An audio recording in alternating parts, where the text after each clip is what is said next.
The heroic defender of Medina. This was the title given to Fakhruddin Pasha. But who was he, and why was it given to him?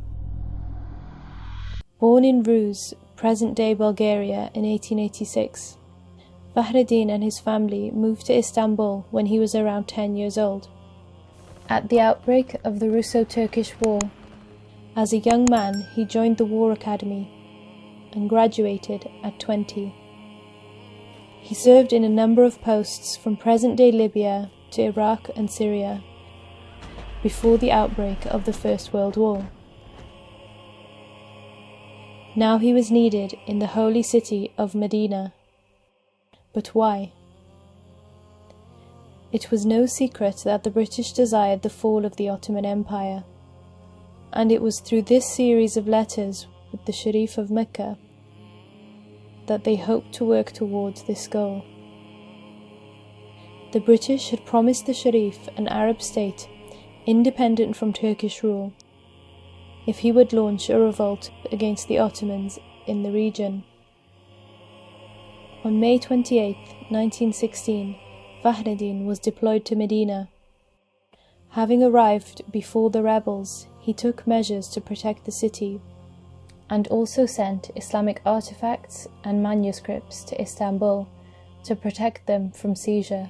12 days later, the rebels occupied Mecca and began to lay siege to Medina. With British support, the Arab forces, led by Sharif Hussein's son, Faisal, launched their first attack in October 1916. But they were driven back with heavy losses by the Ottoman Hejaz Expeditionary Force. Following this defeat, the British and Arab strategy changed. Faisal and his advisors decided to leave Medina unoccupied, forcing the Ottoman forces to retain troops in Medina and protect the Hejaz Railway, their only means of supply to the city. Military training camps were set up in Mecca.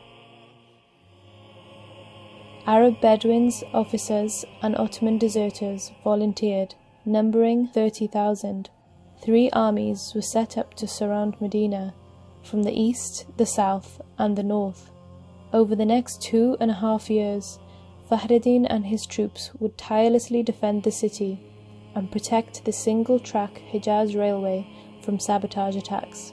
Ottoman garrisons of the isolated train stations withstood continuous night attacks and secured tracks against hundreds of acts of sabotage.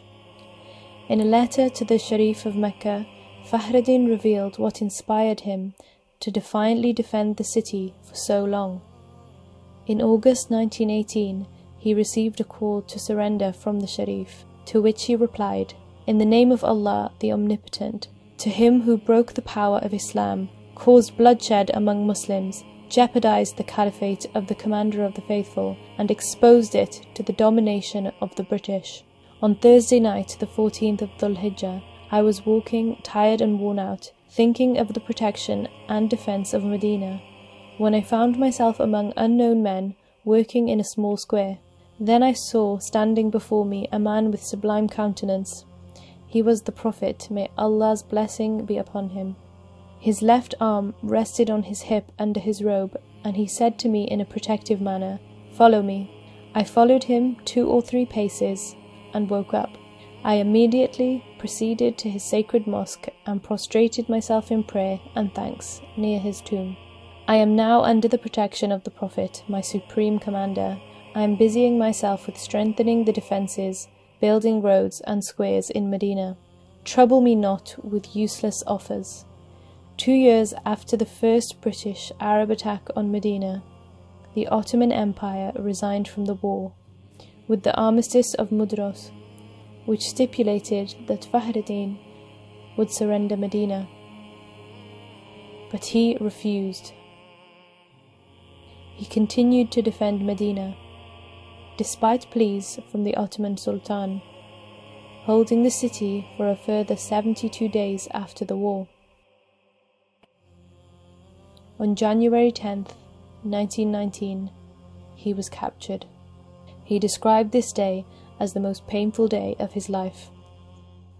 The British imprisoned Fakhruddin in Egypt and later exiled him to Malta for 2 years, where he refused to remove his Ottoman military uniform.